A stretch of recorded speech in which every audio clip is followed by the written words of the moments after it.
सद्गुरु अडाणेश्वर समर्थाय नमः.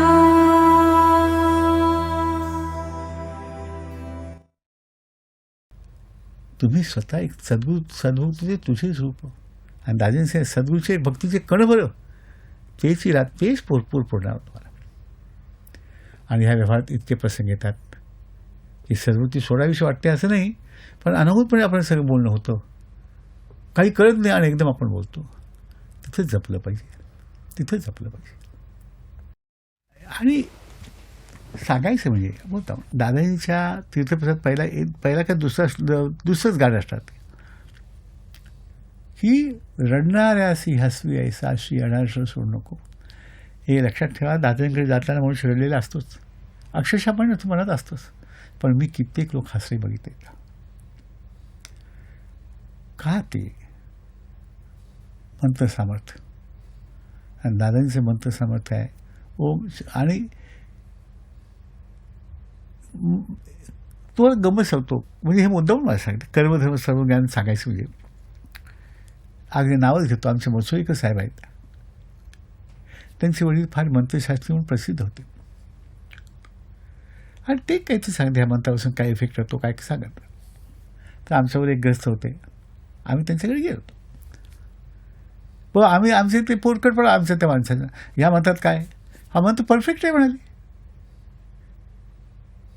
हे मला त्यावेळी कळलं. पण एक आहे दादाजींचा जो मंत्र आहे त्या मंत्रातनं चांगल्या वेव्ज पर्सस होतात आणि हे तुमचं तुम्हाला कळत नाही. असं म्हणतात ना फिजिक्समध्ये आपलं रूप आपल्याला कळत नाही. जे आपण आरशात बघतो ते रूप खोटं आभासात्मक असतं, खरं रूप आपल्याला कळतच नाही. तसं आपल्यापासून जी शक्ती निर्माण होते ती आपल्याला कळत नाही. आणि त्या शक्तीचं असं आहे की शक्ती अशी वाटेल फक्त फेकी देत नाही. ज्याला लागते त्यालाच कळतं, ज्याला पाहिजे त्यालाच कळतं. माझे अनुभव एकदा सांगतो. मी आता दादाजीबरोबर फिरत चाललो होतो. का दादाजी आता मी फोडलो आहे, मी चाललो आहे, ह्या तो समोरचा येतो, ह्याला नको, तो उद्या फोटो गुण हे बघा हे साहेब बघ चालेल बघा अंधरधी असं गमतशी त्याला मी दिसलोच नाही. माझ्या आणखी आयुष्यातली कथा सांगतो ही खरी म्हणजे तुम्हाला सांगतो की तुम्हाला कोणालाच खरं वाटणार नाही. दादाजी ठाण्याला आले आणि दादाजी ठाण्याला ते आमच्याकडे उतरले आणि आम्ही आपला रविवार होता त्या दिवशी आमचे मौन विन सोडून दादांशी तुम्हाला माहिती आहे की माझी पोरकट परत खाते अजून देखील पोरकट परत होते आणि दादाजी बरोबर वाटेल ते बोलायचं काय. दुसऱ्या दिवशी सकाळी आमच्या समोरच एक वकील राहत होते. काय म्हणाले काल तुमची मीटिंग होती आणि तुम्ही इथले मुख्य चीफ आणि तुम्ही मीटिंगला हजर नव्हता. मला अगदी वाईट वाटलं खरंच. म्हणजे अधिकार नेहमीच नेमून दिलेलं काम आणि तिथे मी मुख्य आणि ही खरी तुम्हाला गोष्ट सांगतो साहेब. नंतर रडतो मी अजूनही रडतो. त्या दादाजींकडे जवळ गेलो. दादाजी काल मीटिंग होती आणि मी तुमच्यावर खेळत बसलो, तो साहेब तिथं होता नव्हता काय. बर बोलू नको कोणाला म्हणे. तरी लक्षात ठेवा मी मरतीय, माझ्याकडे कॉन्फिडन्स नाही काय नाही. दादाजी काय सांगते काय होईल कोणा ठोक. साहेब आमचे यायचे तर मी अगदी 11ला अगदी दाटून त्याला पहिल्यांदा भेटायचं. साहेबाकडे गेलो. अरे का आलास तू. नाही साहेब काय झालं. तर काल तू नव्हता हास. पण त्यांनाही माहीत नाही तर मी नव्हतो ते एक. आणि त्यावेळी मला फार रडू आलो की दादाजी मला सांगितलं तू कोणाला सांगू नको. मी त्यांना विचारलं. मी सांगतो काही तुमच्या चुका बिका फक्त त्यांना सांगा. असं नका समजू की तुमच्या चुका नाहीत असं म्हणून बाकीचे लोक बोलणार नाही. तसं नाही.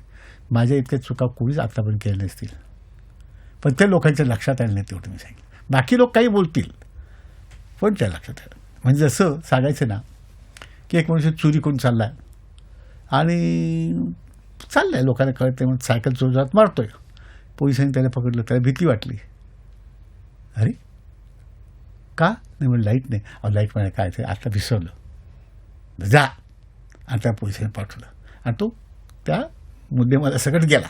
तसं पुष्कळ होणार नाही. म्हणजे हे असं झालेलं आहे की आपण काय करू ते मुख्य कारण ते आपोआप तो ती शिक्षा होणारी असते, पण ती शिक्षा अशी मॅसेज लाईट सोडते. म्हणून सद्गुरू विश्वास ठेवा.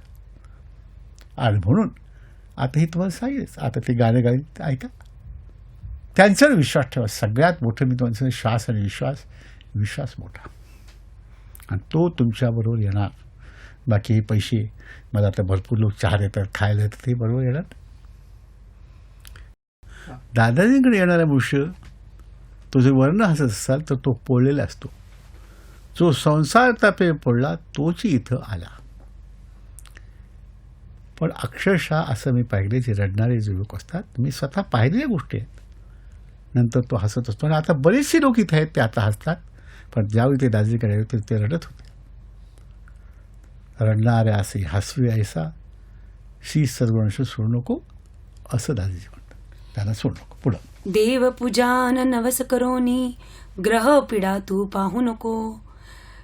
अंधभक्तीने अज्ञानासची सत्य ज्ञान तू म्हणू नको. आणि ही पत्रिका देवपूजा नवस असतील त्यावेळी काय मला माहीत नाही, पण हातात तुम्ही करताची ही नाही. आणि आता विनाकारण खर्च करून एक सदूचं नाव घ्या, विनाकारण वेळ खू नका, आणि ग्रहपीडा काही नाही. बस. देवची लावे भोग भोगण्या, देवची लावे भोग भोगण्या तोच सोडविल म्हणू नको.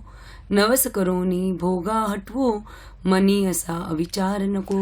तर तुम्हाला एक सांगतो, मुसलमान लोकात त्यांनी ठेवले कुठलीही देवाची प्रतिमा लावता कामा नये. कारण दादाजी म्हणजे देव जे होते हे मागची माणसंच, आणि त्यांनीच तुम्हाला हे भोग लावायला लागलेले आहेत.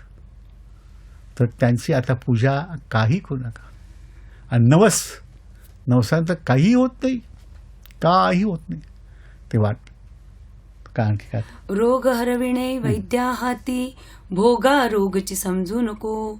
भोगापासून मुक्ती मिळण्या वैद्या मागे धावू नको. असं लक्षात ठेवा की रोग म्हणजे काय.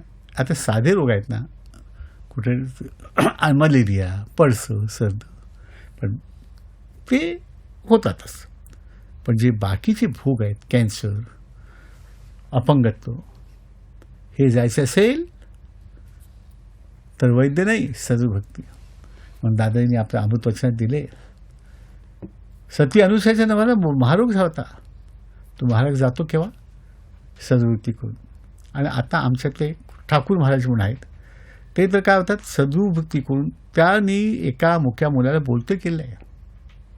अमेरिका, इव्हन ऑस्ट्रेलियाला देखील एक मुलगा आहे वाटतं, 3 वर्षात, तो सद्गुभक्ती करून आपोआप बोलायला लागला.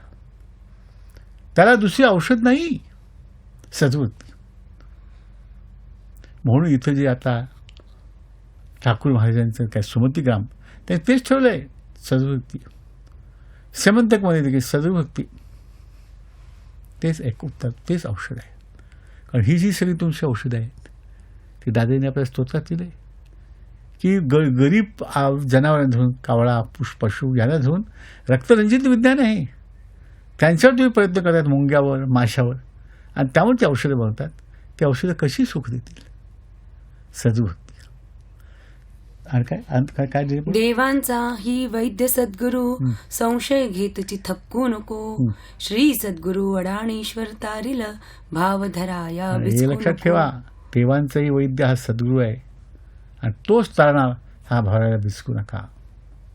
निंदक घेतील तुझी परीक्षा तोल सावरी घसरू नको. रडणारासई हसवी ऐसा श्री अडाणीश्वर सोडू नको. आणि याच वेळेला ती निंदक असणार, ते दादाजीच पिऊन ठेवले आहेत, त्यावेळी तुमचा तोल घरचा जाता कामा नाही. गंगाली तुझ्या दारी रे डबक्यात तू ऋतू नको. ये मैदानी हो गंगाजल तीर्थची होई. अरे तुम्ही भक्त आहात ना, तुम्ही पवित्र होणार.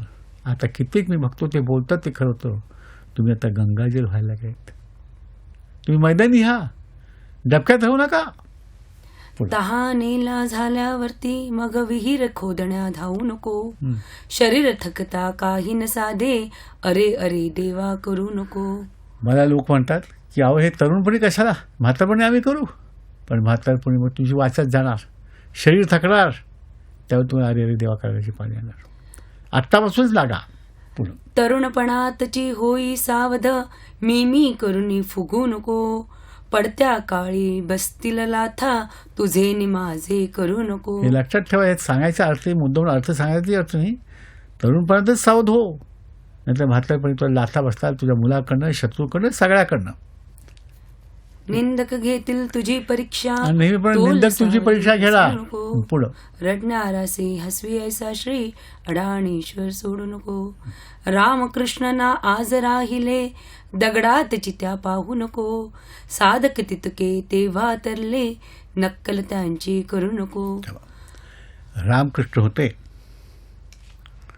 त्यावेळेस जेवढे साधक होते ना, रामाचे अनुयायी कृष्ण, ते तरले.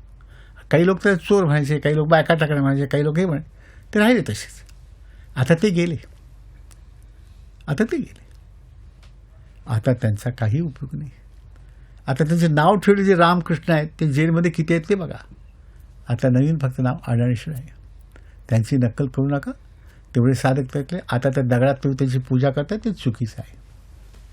पंगत त्यांची उठून गेली, उष्टी पात्रे चाटू नको. त्यांची पंगत उठून गेली.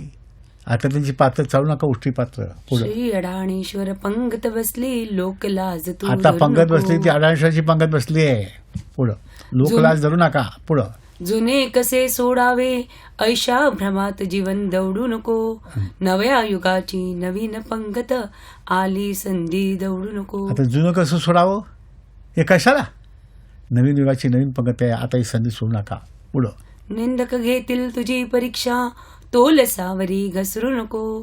रडणारासे हसवी ऐसा श्री, अडाणीश्वर सोडू नको. आजवरी जी भक्ती केली, वाया गेली म्हणू नको. त्याच भक्तीने मिळे सद्गुरू, येथून मागे फिरू नको. हे लक्षात ठेवा. आता पण जी भक्ती केली ती वाया नाही, पण ती खालची स्टेशन होती, हे फायनल स्टेशन आहे. कळलं. त्या भक्तीवर, त्या मार्गावर होता म्हणून तुम्ही आलात, हे लक्षात ठेवा. ती वाया गेली नाही, पण ती आता कामाला तुम्ही लावायची आहे. पुढं.